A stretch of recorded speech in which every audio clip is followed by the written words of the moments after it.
Buen día, mi nombre es Angie Natalia Sánchez y junto a Daniela Sarmiento nos complace presentar nuestro proyecto final, Verdad, Relato y Paz Total, análisis del abordaje mediático del informe de la Comisión de la Verdad en Colombia desde el humanismo digital. Este proyecto nace de una profunda inquietud por los puentes que existen entre los monumentales datos de la memoria y el ciudadano común. El 28 de junio del 2022, la Comisión de la Verdad entregó al país una herencia masiva de testimonios. Sin embargo, nos preguntamos cómo procesarán los medios digitales esta entrega para el consumo cotidiano en entornos de redes sociales. Hoy les presentamos un análisis que demuestra cómo las lógicas algorítmicas y editoriales resignificaron este hito ético de la nación. La entrega del informe ocurrió en un escenario propenso a la confrontación, justo en la transición del clima electoral de la segunda vuelta presidencial de 2022. Su título, Hay futuro, si hay verdad, constituía una hipótesis esperanzadora. No obstante, los medios digitales y tradicionales operan bajo dinámicas industriales complejas. Como advierte el investigador Juan David Villa, las plataformas digitales y los medios participan activamente en la construcción de afectos y recuerdos en torno a la figura del enemigo, transmutando con facilidad un instrumento de paz y escucha en un arma de disputa ideológica. Nos planteamos la siguiente pregunta rectora: ¿cómo construyeron los principales medios digitales colombianos el relato de la entrega del informe? ¿Qué marcos narrativos prevalecieron? ¿Quiénes tuvieron acceso a denunciación? ¿Y qué nos dice esto sobre la construcción de la memoria colectiva? Nuestro objetivo principal consistió en evaluar este abordaje mediático desde el concepto ético-político del humanismo digital, un enfoque crítico sobre la tecnología y el análisis de datos masivos que antepone la dignidad humana frente a la eficiencia algorítmica. Para dar rigurosidad empírica a la investigación, diseñamos un sistema de codificación en Atlas TI, estructurado en dimensiones teóricas precisas. Rastreamos códigos como los arquetipos polares, marcando la alteridad radical entre salvadores y villanos. El duelo de esencias, donde la deliberación social se reduce a las lógicas del amigo contra el enemigo. Los recursos retóricos de carácter bélico, el acceso de los sujetos de enunciación y finalmente el análisis de sentimientos para examinar la tonalidad afectiva que cruza todo el discurso. Metodológicamente, adoptamos el enfoque de los procesos de Kaplan. No rehusamos a considerar a las audiencias digitales como simples receptoras pasivas de estímulos. Por el contrario, entendemos que hay procesos interactivos complejos de resistencias críticas y construcciones simbólicas. Nuestra muestra comprendió los 7 días inmediatamente posteriores a la entrega del informe. Extrajimos, mediante técnicas de scrapping e Instadata, publicaciones de prensa, hitos de opinión y publicaciones de las 6 principales medios nacionales: El Tiempo, Semana, El Espectador, La Silla Vacía, Caracol y Blue Radio. Miremos ahora los datos empíricos consolidados en nuestra codificación de Atlas TI. En el gráfico 1 expone un hallazgo contundente: la persistencia del marco del conflicto. El 67% de las publicaciones analizadas optaron por presentar el informe final bajo un encuadre de confrontación política tradicional entre el gobierno saliente y la oposición de izquierda. Solo el 22% de las notas adoptaron un verdadero marco restaurativo, centrado en el dolor, sanación y pedagogía de las víctimas. Esto redujo el potencial pedagógico del documento a un recurso de controversia partidista del 11%. Este es quizás el hallazgo más doloroso e importante de nuestra investigación. Está visible aquí en el gráfico 2, la paradoja de la enunciación, porque aunque el 71% de piezas hacían mención explícita o retórica a las víctimas de la violencia, solo en un 18% de los casos fueron de voz directa a través de testimonios, citas textuales o entrevistas directas. El 53% restante las trató meramente como objetos narrativos para legitimar discursos, mientras que los actores políticos tradicionales fueron los que capturaron el protagonismo de la palabra activa en un 29%.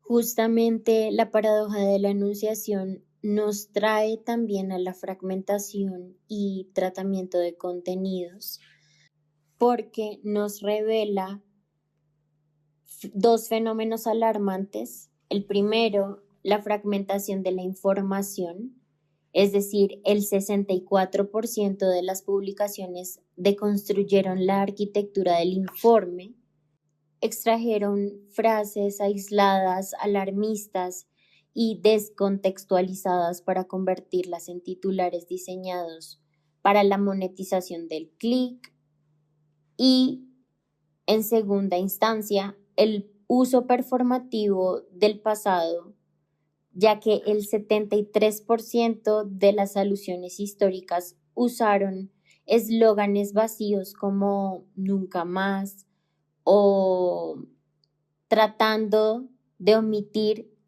el análisis causal de las estructuras que hicieron viable esa violencia. Este tema de la fragmentación nos lleva enseguida a la correlación de la economía de la atención. Nuestros datos muestran que el engagement de las audiencias, likes, compartidos, retweets, crece de forma casi exponencial a medida que el tono del titular se radicaliza o polariza. Un contenido pedagógico o centrado en el dolor restaurativo registra un engagement modesto, a diferencia también de un titular con el lenguaje bélico o apocalíptico, acusatorio. Por el contrario, dispara las interacciones. Esto nos hace llegar a la conclusión de que los medios no operan necesariamente con malicia ideológica, sino bajo presión estructural del algoritmo.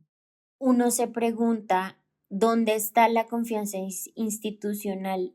¿Dónde está la confianza que antes pudo existir respecto a los medios de comunicación, a la información que fluía en diferentes medios, ya fueran electrónicos, digitales, o si eran medios físicos?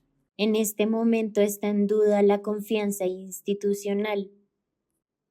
Para ejemplificarlo o mostrándoles un poco más acerca del método que nosotros utilizamos, como validación cruzada de esta dinámica, analizamos mediante el scrapping, un fenómeno ocurrido recientemente en el 2026, el cuestionamiento en X de los datos técnicos de desempleo del DANE. ¿Qué pasó allí? Que observamos el mismo patrón narrativo, la deslegitimización partidista de datos institucionales, objetivos por sesgos cognitivos y polarización algorítmica, lo cual causa una preocupación y parece para nosotras ser bastante crítico, ya que si la ciudadanía desconfía tanto de un informe técnico histórico de la verdad como de datos estadísticos oficiales del empleo del Estado, se erosiona la base de la realidad que hay sosteniendo el diálogo democrático en el marco de la paz total. Y nuevamente volvemos a las estructuras. Y para nosotras también entender si el algoritmo es algo inevitable, contrastamos con Sudáfrica en el caso de la Comisión de Verdad y Reconciliación Sudafricana, la entrega de el informe propiamente y la forma en la que se compartió con las ciudadanías. Comenzamos con una pregunta que ¿es este un destino inevitable de las tecnologías digitales?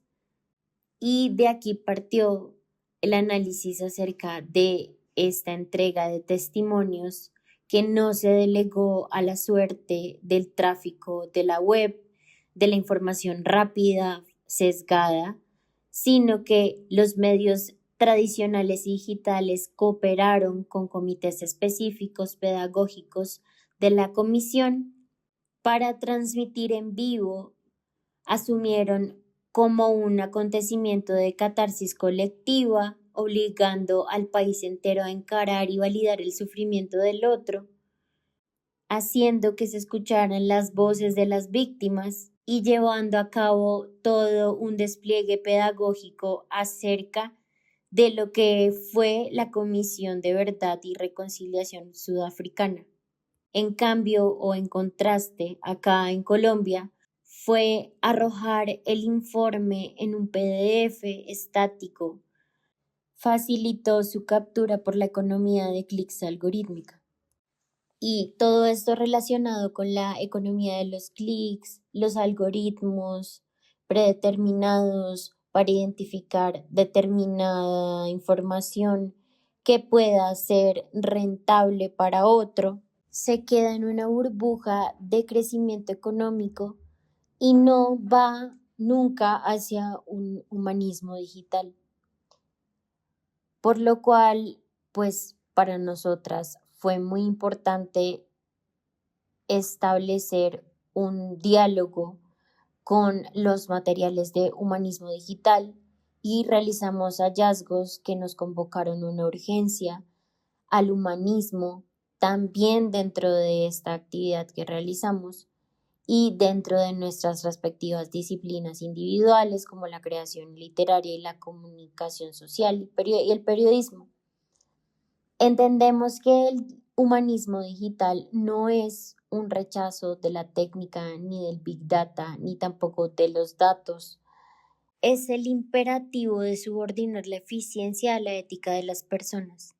El humanismo digital consiste en preguntarnos constantemente qué versiones de la verdad premian los códigos y algoritmos que optimizamos o usamos, a quienes silenciamos o hacemos invisibles cuando reducimos el periodismo a la captura de clics y retomamos nuevamente la reflexión acerca de por qué estos clics son tan importantes, qué es realmente lo que está causando en nosotros esa interacción con los medios, con la información y que nos parece urgente actualizar y regular los vacíos éticos en los códigos de deontología del periodismo digital frente a los algoritmos de recomendación y frente al Big Data, porque debemos propiciar narrativas complejas que trasciendan el binarismo de actores políticos, que restituyan la voz protagónica de las víctimas para que Colombia tenga un lugar en la memoria y también todos los colombianos tengan en su memoria estos dolores de estas víctimas y que sigue en disputa la transición a la paz total, que continúan en marcha los intentos por un periodismo ético y humano, que no es una utopía académica, que hay una exigencia vital de supervivencia democrática. Gracias.